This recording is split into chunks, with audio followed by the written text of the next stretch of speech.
Did you also know, I don't know if y'all, well, never mind. Okay, we're streaming. I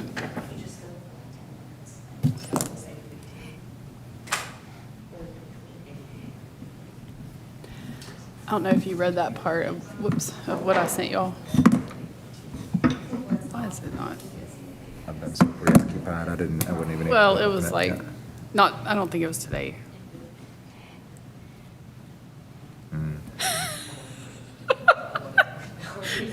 Very interesting. Only ask what you want, but to know. Uh-huh.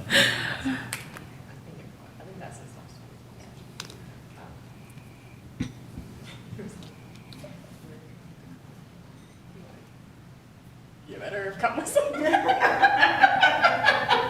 that good? I stole everything from Shawny. No, he's funny. He's the one that cheated on the scavenger hunt we did. He stole another team's clue. He didn't do it on purpose, but we were giving him all kinds of about it. Oh, it's a good story. So I think they're gonna like it. Well, you guys are, I looked around this morning and all the new people were supposed to stand up. You need like the walks up your feet or something. How you doing? Right, how are you? I'm good. Yeah, good seeing you. Good. Tom's here, huh? Well, I'm thankful that you did all your onboarding, you found all these people and you did all your onboarding. So can I just go put the shirt back No, you don't have to. on? Okay. Yes. That is wonderful. Oh, I got another pen. My vest is getting full now. Your vest with all your flair? That's right. I love it. All right, Office Jennifer space. Aniston. I love flair. We're gonna have some jalapeno poppers with that. That's right. Love the flair. That is one of my favorite scenes from that whole movie. Awesome. Ted, you gonna work on those TPS reports this weekend? Movie from the 80s called Office Space. Oh, yeah. Jennifer Aniston's asked to wear flair. I was thinking of that when I said wear the vest and. Oh, he wasn't here this morning. Yeah, that's right. Yeah, he mentioned, if you want, you can buy a vest to put all of your new pens on. Oh, yeah, see? With some flair, yeah. That is one of the best movies ever. Yeah. Space. I love that movie.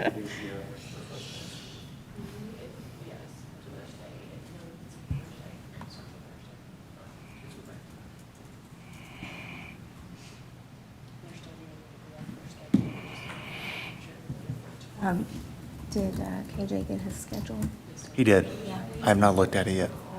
I just know he has it. Okay, good.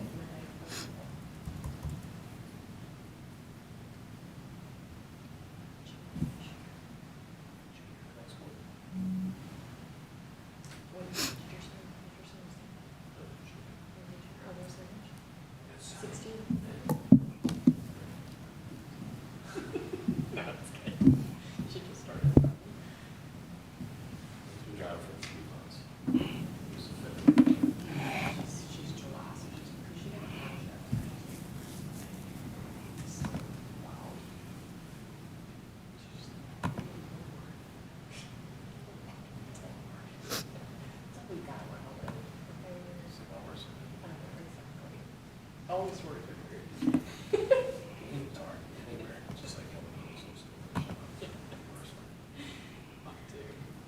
Bless you. Excuse me, thank you.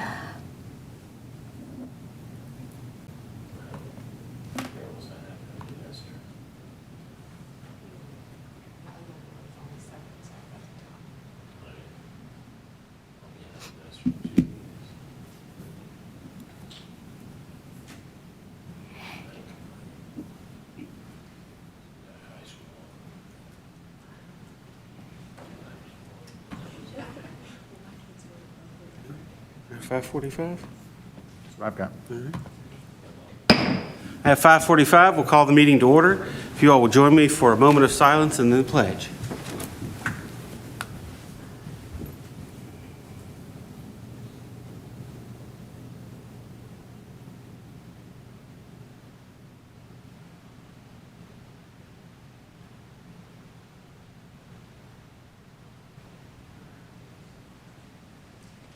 pledge allegiance to the flag of the United States of America and to the republic for which it stands, one nation, under God, indivisible, with liberty and justice for all. Madam Recorder, would you call the roll? Chair Laura Harrison. Vice Chair Jeremy Burnett. Here. Keith Acton. Present. Michelle Childs. Here. Deborah Thomas. Present? All right. We are most all here and have a quorum. Obviously, Chair Harrison is not here this evening. She had other commitments out of town. Sends her regards, I'm sure, to Dr. Horrell. And I believe we'll be here next week when we meet. That's my understanding, yes. That's my hope. Yep. When it's the formal business meeting. So I'll give a brief welcome. Welcome, everyone. This is the week classes start, and so I'm sure Dr. Horrell and staff that are here would prefer to be anywhere but here to get ready for Thursday as we hit these last-minute changes, last-minute arrangements, and all of that for classes that get started on Thursday. And I know for a fact one of my two children is excited for Thursday. Hey, 50%'s okay. That's right. And then tonight's a work session, so we'll be a little more relaxed. But as we go through our agenda, I'd ask if there's anyone here from the public who would like to comment. Seeing none, we'll move to the next item, reports. From our legislative liaison, Ms. Childs. Yes, I just have a very brief report.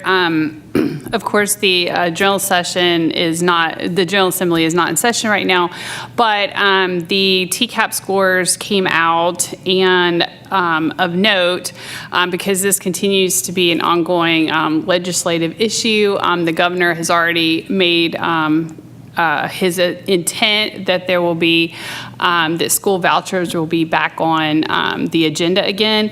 And so I just want to make note that right now there is a pilot or a very limited voucher that includes 3 counties only. And under that program, they have to take the standardized tests at the private schools where they're attending. And for the most part, they did the same or worse than the public schools. So I just wanted to make note of that as we'll hear lots more about the possible voucher expansion come this political season. All right. Thank you, Ms. Childs. Any questions for Mrs. Childs?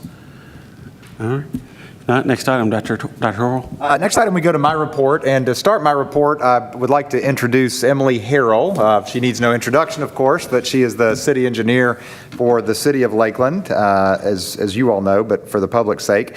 And we have worked, as we've discussed in our meetings, we've worked very, very closely with the city of Lakeland on the final expansion of Campus Drive, at least the final one we're doing, I will tell you that. This is the final extension of Campus Drive from Canada Road to US 70, and we've worked with the city. We have also worked with our engineers. We have worked with the Shelby County Sheriff's Office. We have worked with the Tennessee Department of Education, and really in an effort to make sure that this new intersection is safe and functional and effective, and soon, we have the date somewhere, we will dedicate that final section of this road to the city. The rest of the road, we've had 2 stages. The first stages have already been turned over to the city, but we'll do that soon. But Ms. Harrell volunteered, because we've talked a few times, to come before the board and answer any questions and give us the findings of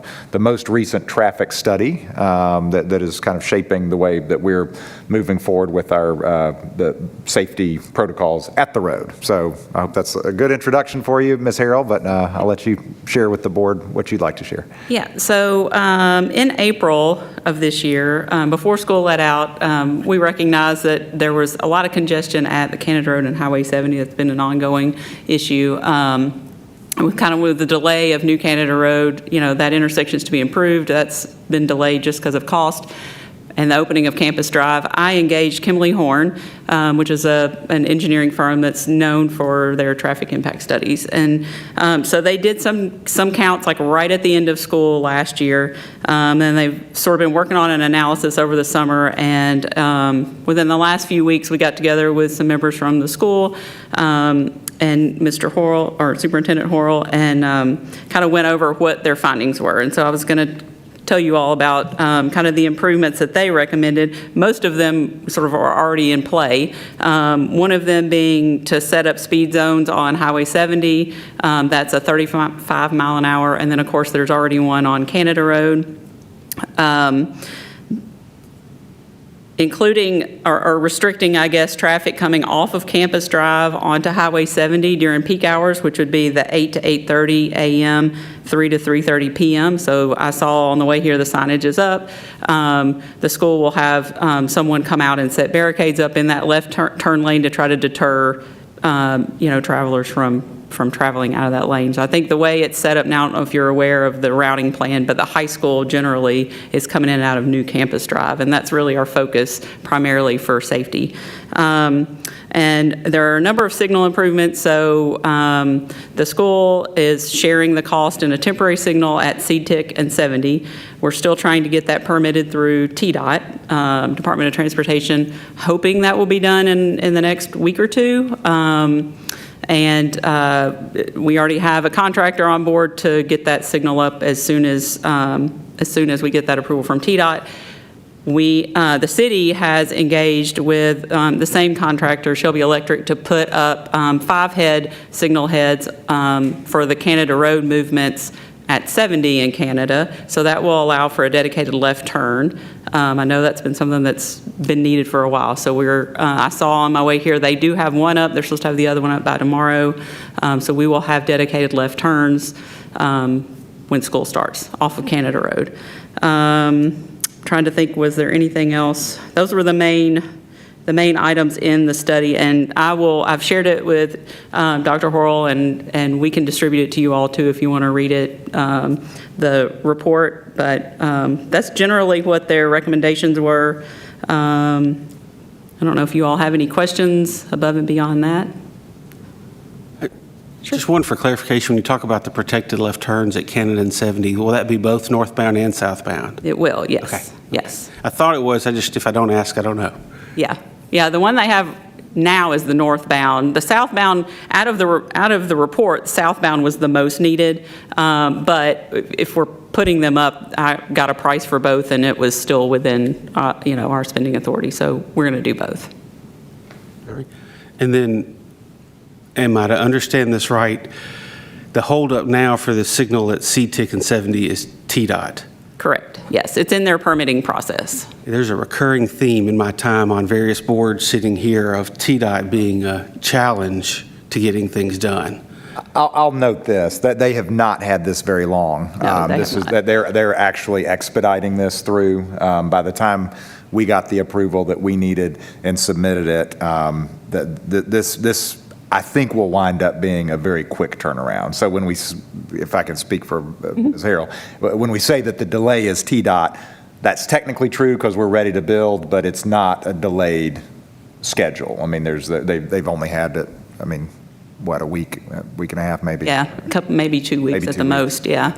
Yeah, the temporary signal was not something that came out of this report, but it was something that Dr. Horrell and I had spoken about in the past, and we are already in the process of doing a permanent signal, and he asked if we could do a temporary, had to go to our board for approval, which was just this last meeting. So we got it to TDOT as soon as we could, but it was really more of our delay, between the school and the city, and it just wasn't something that we had intended on, trying to get in before school started. But I think it's definitely going to be within, the month or so. I don't think it'll take longer than that. And to Actually add put it more up. context, if I can, that thought of getting the temporary light there came out of some very good and very helpful conversations with my board members, on making sure, very intent on making sure that this intersection and this route to school is as safe as possible. So I appreciate the feedback from board members. That's really what sparked that idea. What else can we do? And that intersection became a subject of that based on that feedback. Yeah. So. And the last one's a comment. I just want to reiterate the fact that it's so great that our school system and our city can work together so closely on something this important, that Dr. Horrell knows how concerned, at least I am, and I know we all are, but he and I had some very specific conversations about concerns about safety at arrival and dismissal in particular. So I appreciate your all's help on this. Yeah, yeah. Did, just kind of going back, we originally appealed to the state since it's a state highway, right? And they said no.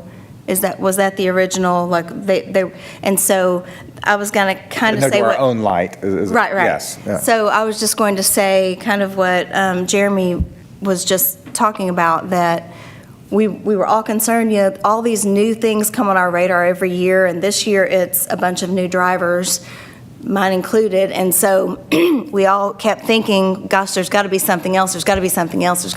So I really appreciate the fact that we didn't just stop where we could have stopped, that you kept going, so thanks a lot. And I think since the signal was already in design, that made it easier to do the temporary also. So I think that Absolutely. also helped, yeah. And if I can also share, I had a follow-up conversation today with Sergeant Lilly with the Shelby County Sheriff's Office, and he's one of the individuals over traffic control. And he has confirmed that they are planning to add a 4th traffic officer to Lakeland Preparatory School to monitor that new intersection, particularly closer to the school. I think for drivers to know that first week of school starting Thursday, we will either have temporary flashers up or the new flashers. So the 35 mile per hour flashers on US 70, I got that update today. They are in the United States. I think they're in Atlanta. They may be headed here, but they can be installed quickly. If they can get them here, they will be installed. If they cannot, then the contractor has agreed to put up temporary flashers that would be turned on and off manually.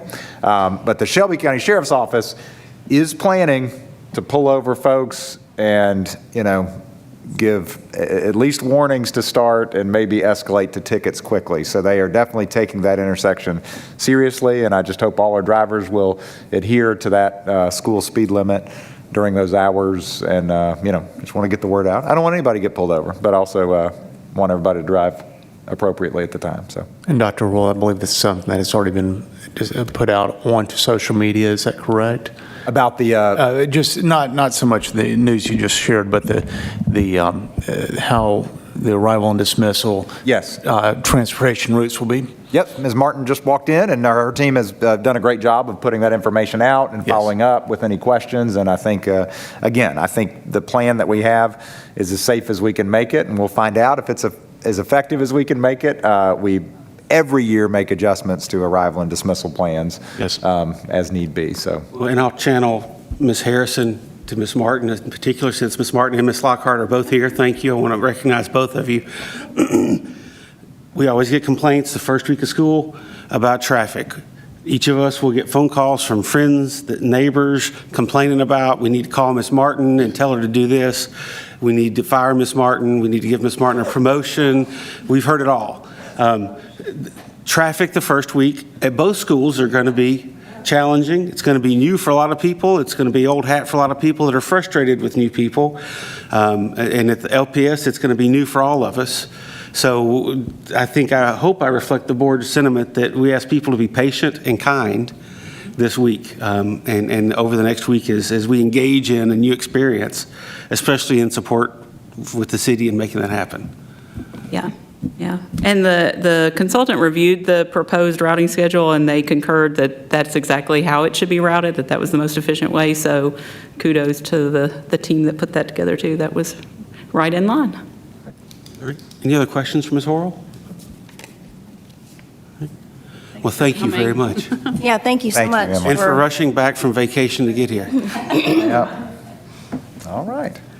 All right. Dr. Horrell, you have anything else in your report? I will. I'll report a few other things. It's obviously a busy and consequential time of year, and as the board knows, because nearly everybody was able to attend, Mr. Burnett had some work conflicts, I know, this morning, but we had our system-wide in-service this morning, and it was a birthday party for Lakeland School System celebrating our 10th birthday and looking back on 10 years and looking forward to the next decade and beyond. And I really, really appreciate all the hard work that went into that celebration, and a lot of folks on the district office staff worked over the weekend and for a long time before to make sure that the food and the decorations and the entertainment and the messaging and graphics and everything else were all there. I was also really excited. We've started on Facebook, if you haven't seen this yet, but we've got more than 20 public officials and elected officials and former school board members and BOC members who are offering their congratulations to Lakeland School System on our 10th birthday, and that's been exciting to see and fun to roll out. I will go to the numbers that have been asked about, and we've shared this with the board members. And these are not up to the day. There's about a 5-day delay here, so we'll get updated numbers from both schools tomorrow morning. But as of, this was as of 7/29 in K4, so at Lakeland Elementary, we had 958 students. That was 13 below the projection, We've likely closed that gap, I know, in the last 5 days, certainly. And Lakeland Preparatory School, we were up to 1,514 students, 1,514, which was 24 under the projection. And I know we've had some more enroll since then. So that was a total of under projection by 37. I will note again, we're very conservative in our budgeting. So those are actually pretty good projections to be at the time a week out of school. So feeling very good about the work of the demographer, and I'll give you guys an update next week at the business meeting and just let you know where we are. But good stable numbers. Very, very excited to see those. I will update the community because again the board knows this. I want to compliment Chris Wood's Construction, Renaissance Group, and A2H for their quick work taking care of the remediation on the front of the high school. We had some settling there that I've mentioned before. We worked hard to try to identify the cause. We believe it was very, very deep level soil compaction, but the result is that we used a foam injection product and then had to replace the asphalt surface with concrete, and we feel like it's very stable and well bridged. It actually looks really nice, I think, in the front of the school. So that is back open well in advance of the first day of school, so that's been a big project. Obviously, the Campus Drive project is pretty much done, and I've seen a lot of people using it. I've been using it a lot myself. I've made every turn on and off of it that you can so far, and it all seems to work pretty well. So excited to get those things wrapped up. And we're just ready for the first day of school on Thursday. We're excited to see students when they come for their walk the schedule nights and meet the teacher nights, and the schools look great. And I want to commend our custodial staffs and maintenance staff for the job that they have done this summer. The floors look as good as I've ever seen them. I think there's been a lot of deep cleaning, and excited to bring the kids back. Empty schools without kids are weird to me, and we need to fill them up with kids. So that's what we'll do starting Thursday. So and then we'll do 2 days and get a little break, and that'll be kind of nice, a little different, but schedule. But excited about that. But that's the end of my report. All right. Any questions for Dr. Horrell? Ms. Childs. I just had a comment. Not only was the program just awesome as usual this morning, but I just want to know, I watched the educators like Ms. Martin and Ms. Lockhart, and you go to school for education and you expect to be there and the teachers, and then suddenly you're asked to dance with mascots and be on the stage and fight it out with who's the best, Leo, Rory, all these things. And so I just appreciate all the enthusiasm and the fun that they bring to stuff, because that is not that. They probably did not have a class that explained the level of, other duties that they would be asked to do. So I just want to say I appreciated them and Mr. White and just all of the educators, and all the staff that, did spend a lot of time planning all the behind the scenes details and all that. So I just appreciate it. It's a nice, enthusiastic start for the staff at the beginning of the year. Yep. Thank you. Anyone else? Dr. Horrell, next item.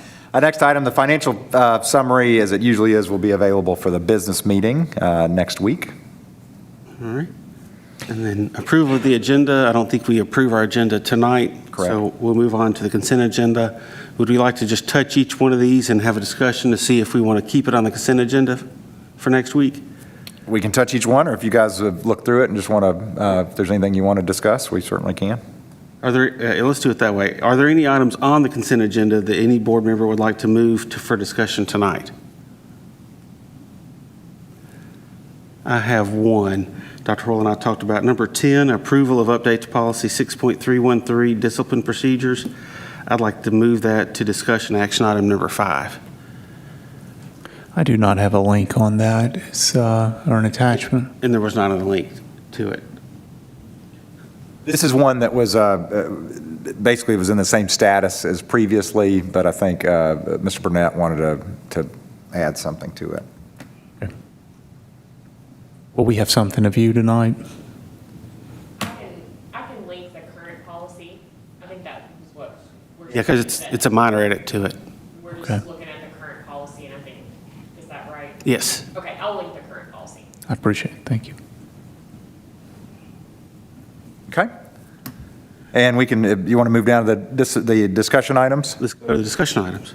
Okay, the first one is approval of Resolution 2024-0801. This will be a familiar-looking resolution, and this is a resolution requesting funding for special education preschool students in the Tennessee Investment in Student Achievement Act, TISA formula.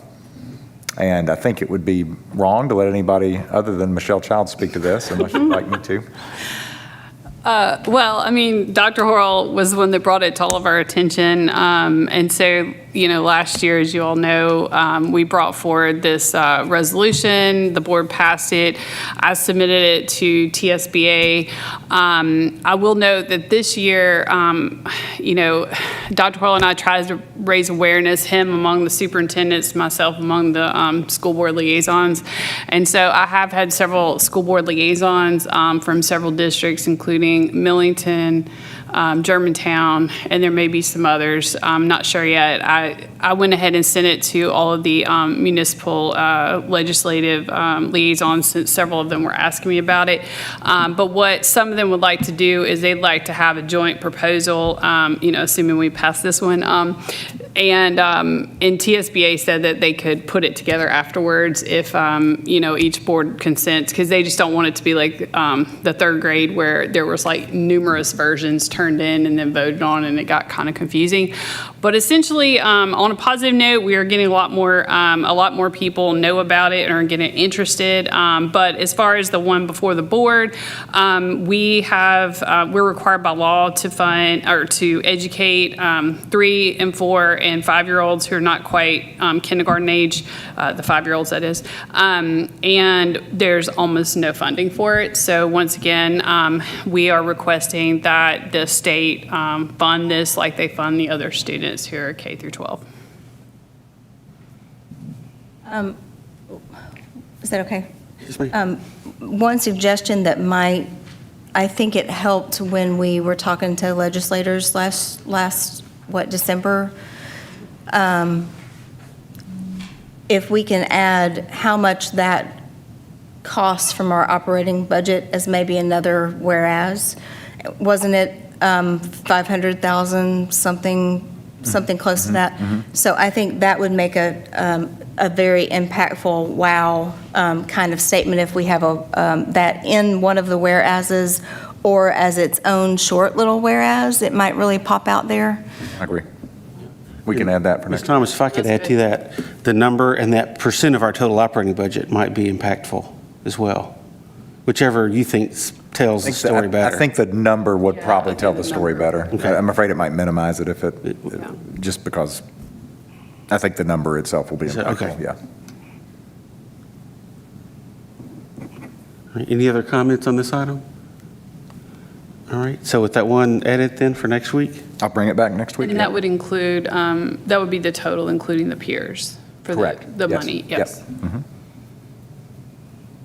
But really what what we Take fund is the anything. teacher and the assistant. So so yes, that includes the classes that have the peers in them, for sure. All right. No other discussion on this item? All right, next item. Next item was approval of new policy 4.214. We have the second reading of the use of artificial intelligence programs policy.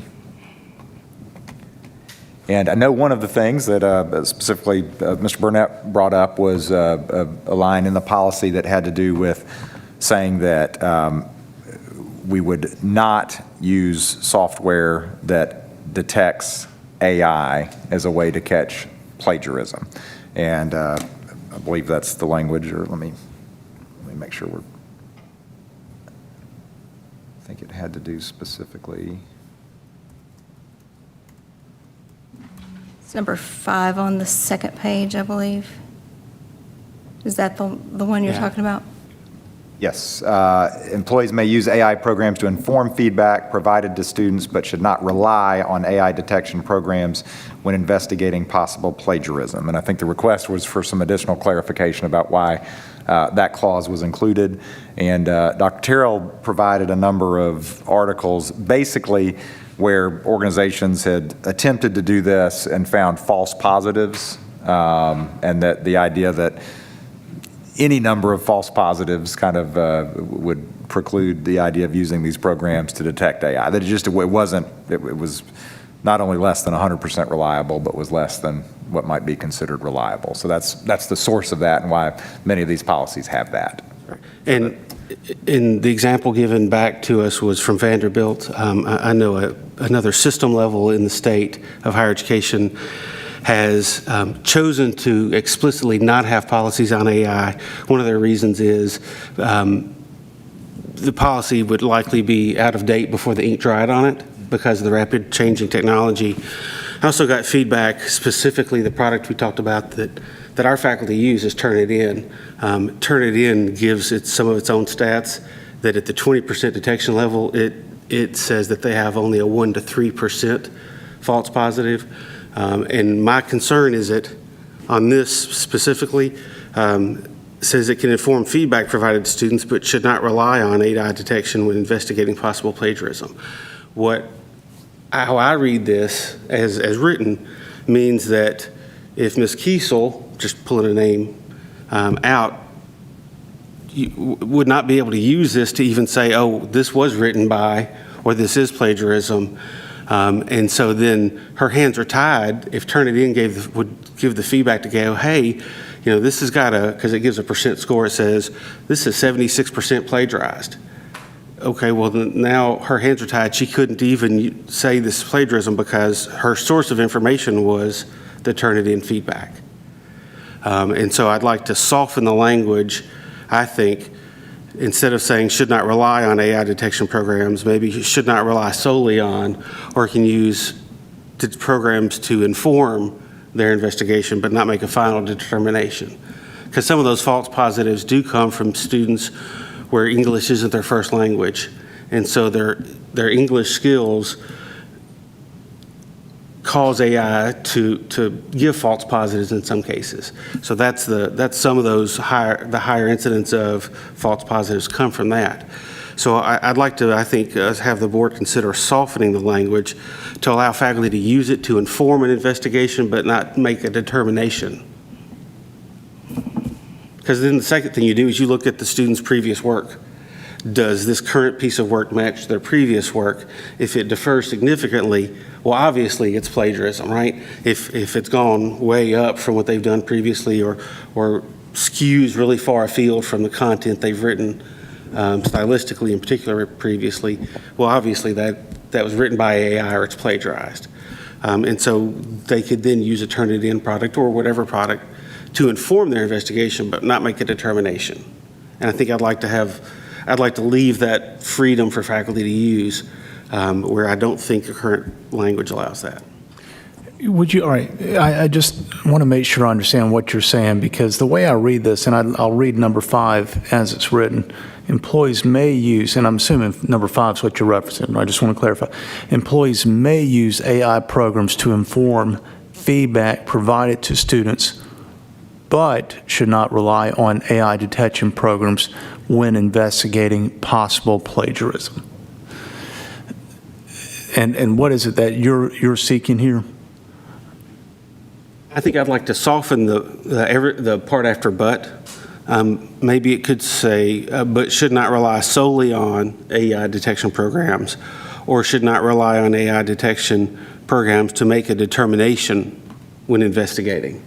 Something that softens the language somewhat. So I think based on Dr. Tyrrell's response to the question, I think adding the word solely would further clarify, because her response was she felt like, yeah, I'll read it. She said, as the policy is written, the word rely is important. So I think in her mind, she felt like rely basically implied solely, that this was the only thing that was used. We are relying on this, not utilizing other tools as well. I certainly don't think it weakens it by adding solely, and may add some clarity that you've said.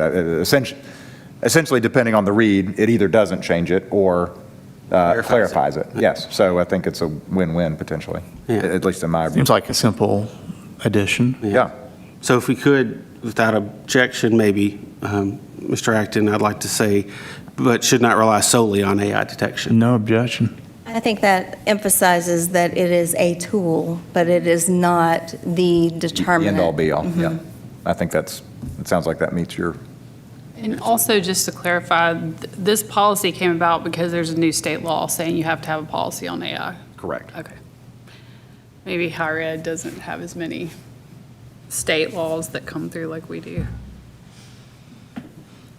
Yeah. So I can bring that back for the business meeting. Just With the add word solely added. Yep, sure. Yep. All right. I think that'd be strong. Any other discussion on this policy? No. And this will be our second reading, so it'll go into effect Monday, effectively. No, we Assuming- still have to vote on it. Like the first reading is allowed to be a work session, but the final reading has to be a business meeting. Right, yeah, so yeah, next week, if we vote to approve. If you vote to approve, it'll go into it would effect next Monday. That's correct. That's right. All right. All right, the next item is approval to update of the 24-25 school board calendar. This basically had to do with putting, the goal was to put 2 board retreats on the formal calendar. I got halfway there. We seem to have a consensus that January 24th would work as a retreat date. I got some different feedback on a potential summer date. I think summers are just hard. We were looking particularly at May and had some conflicts, kind of depending on where we went in May. So what I'd like to do with the board's permission is go ahead and assume that next Monday we'll go ahead and update the calendar, because we can update it in real time. But the goal is to provide as much notice as possible, that we go ahead and put on our calendars January 24th and bring that back to the board next week. And then possibly by next week, I can get some more clarity on a spring or summer date that would work for everybody. Yes. Does that work? Okay. All right. And then are you ready, Mr. Chair? Yes, sir. Next is the approval of the Lakeland School System 5-year strategic plan. This is linked for the public and for the board. And the first thing I want to do is thank anybody that participated in any of the surveying or feedback sessions or other means of gathering input into the 5-year strategic plan. For the first time since we've been a district, I think we really made an effort to reach out. We had parent surveys, we had student surveys for our middle and high school students, we had teacher surveys, we had a community feedback session and took the first kind of round of data from those surveys and solicited feedback from individuals that showed up and were able to give feedback and clarity on those things.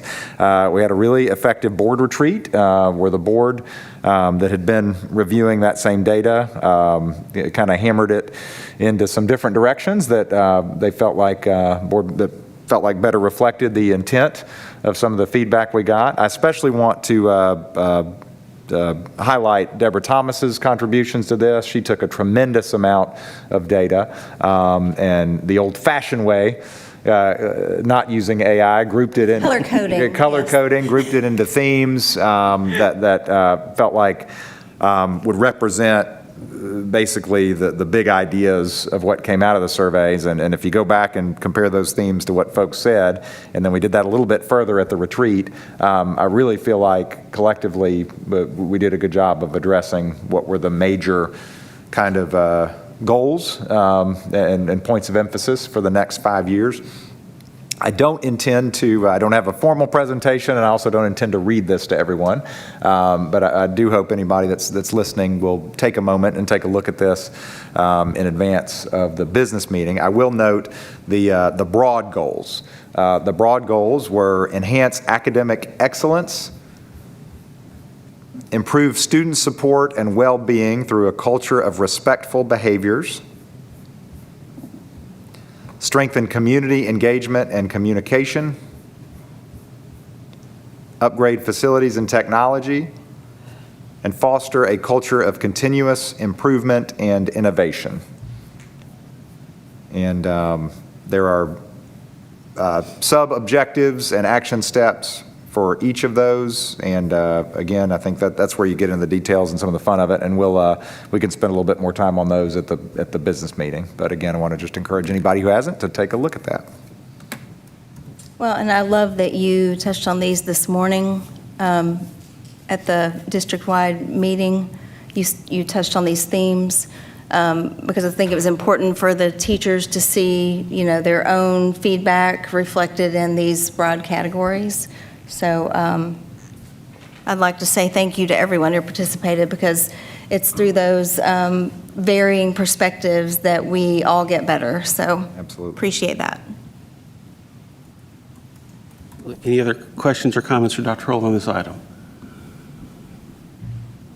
All right, I'll say the same thing. I think what Ms. Thomas said, having so many voices at the table makes a better product, especially when it goes through so many iterative revisions and refinements, makes for a quality product at the end. So thank you. Absolutely.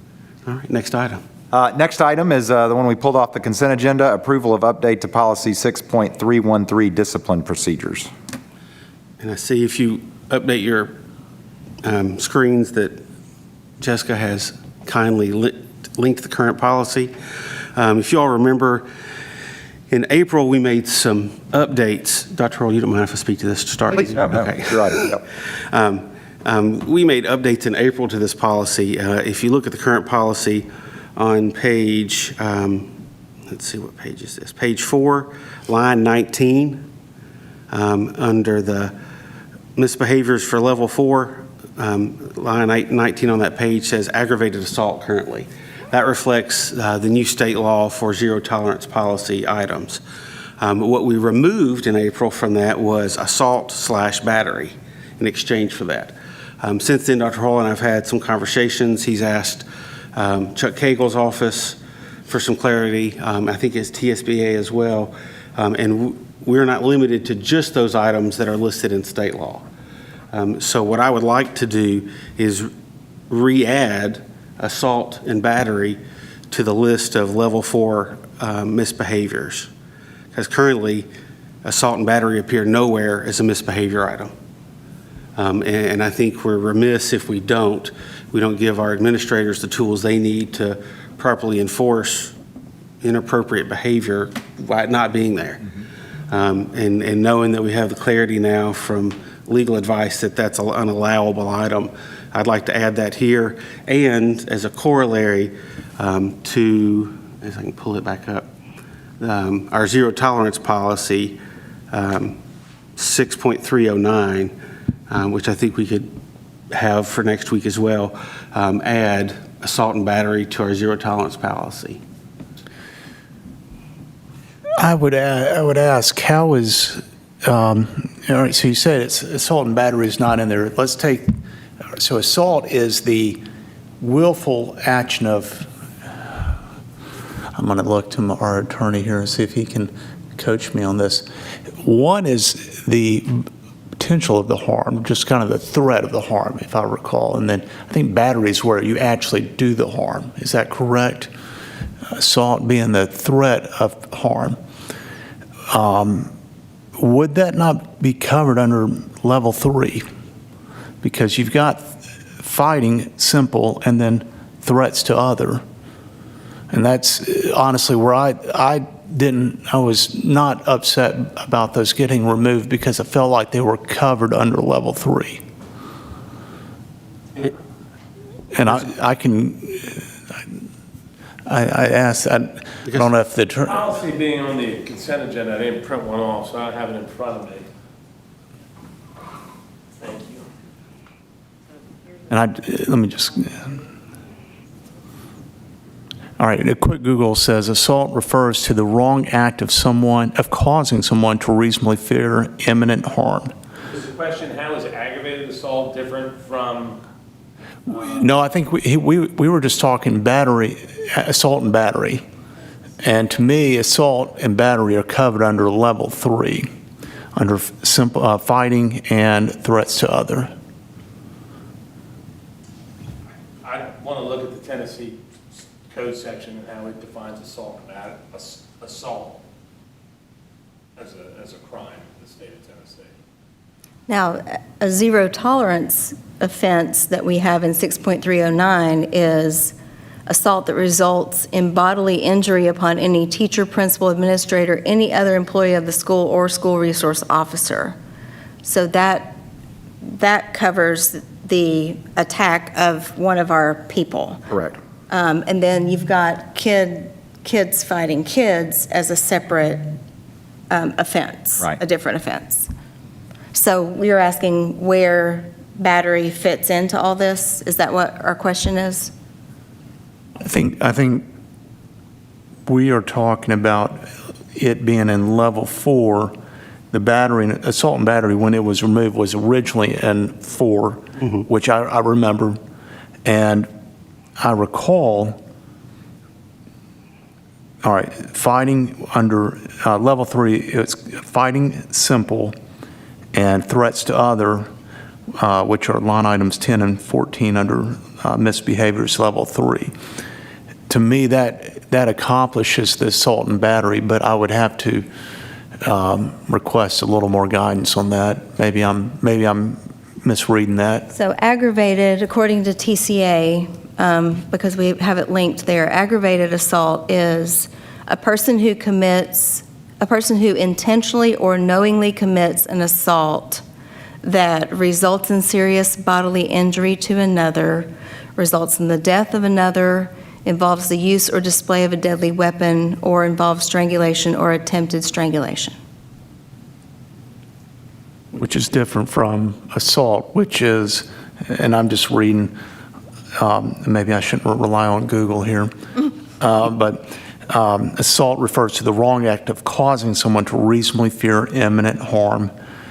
This means that the fear must be something a reasonable person would foresee as threatening to them. Now, I could take that in a lot of different ways. Obviously, there are some sensitivities that people could take in a way that would create a lot of problems. Battery refers to the actual wrong act of physically harming someone. And I do want to make sure I clarify. I want there to be a punishment for that action. I think you do as well. I guess I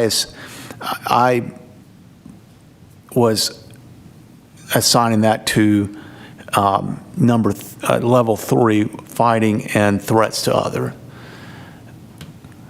And if that's wrong, then I probably need to relook at this. And that's one of the reasons I wanted to bring this up, because I agree with you, Mr. Acton. I think there should be appropriate disciplinary action, but I want to make sure we're giving school administrators the tools they need to make appropriate discipline. I don't want to have them stuck only at 3, and so maybe there's some conversation, and we don't have to vote on this even next week, for us to consider this through September, get some feedback, Dr. Horrell, from your school admin on what they'd like to see here. Okay. But I just wanted to make sure, because we quickly removed it in April, thinking that we had to because of state law. When we started asking questions, we don't have to. So it gives us some leeway to give school admin some ability to have teeth behind our procedures for them to be able to enact, and not make, I keep looking at Ms. Lockhart because she's looking at me, not make Ms. Lockhart the bad person for doing it, but knowing that that's likely what she would want, that we can say it's a board policy, and she can lean into board policy and not say that if you have a problem with that, that's a board policy. I don't have leeway. Even if I do support it, honestly say that in a meeting with a parent. And that takes sort of the onus off of you.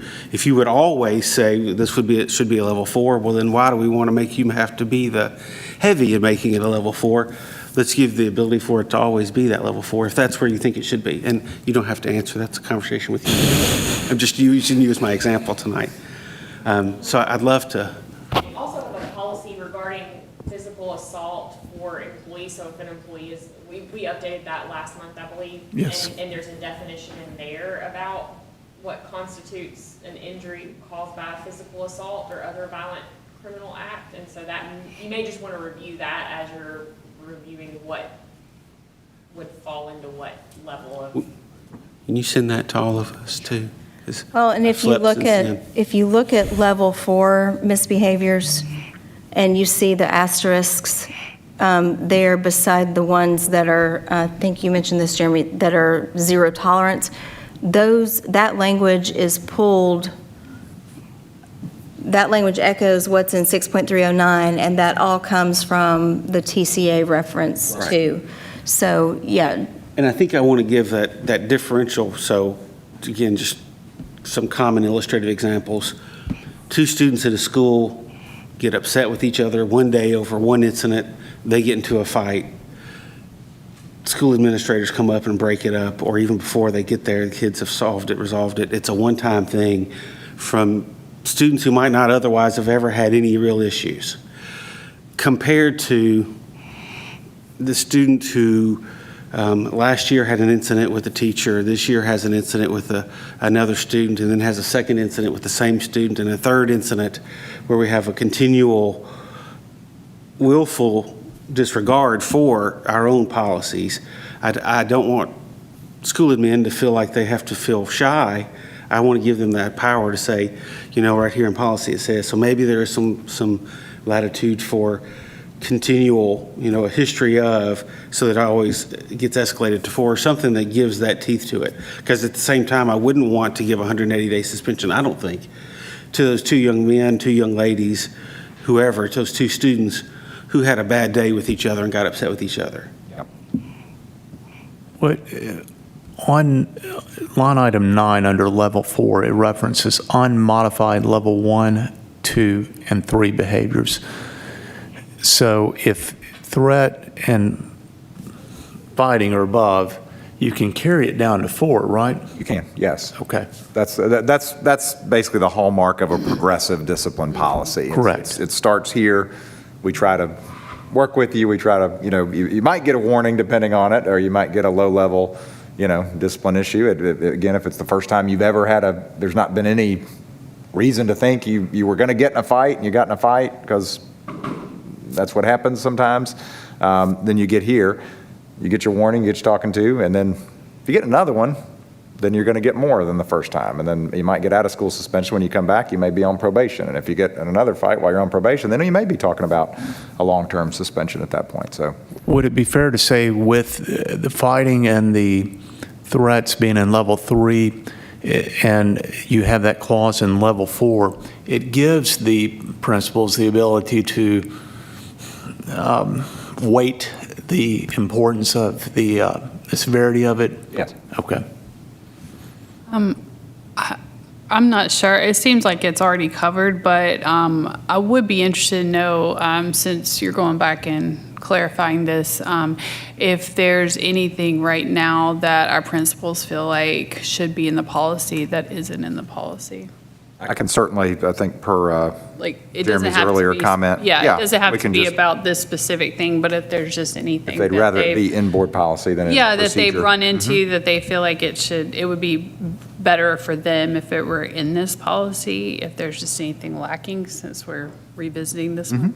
well, and that goes back to that part of our strategic plan too, the consistency of how we're handling these issues that are kind of a common theme among, this age group. Absolutely. So what I'm hearing as a consensus is get with the school admins and have a really focused conversation on, are there things that you feel like would be better if they were laid out in board policy that are not. And we can certainly start with the conversation about, physical situations. But really, y'all are open to anything, it sounds like, if it's. Absolutely. Would help them Oh, yeah. do their jobs, yeah. All right. Okay, we can certainly do that. Any other comments or questions for Dr. Horrell on this one? All right.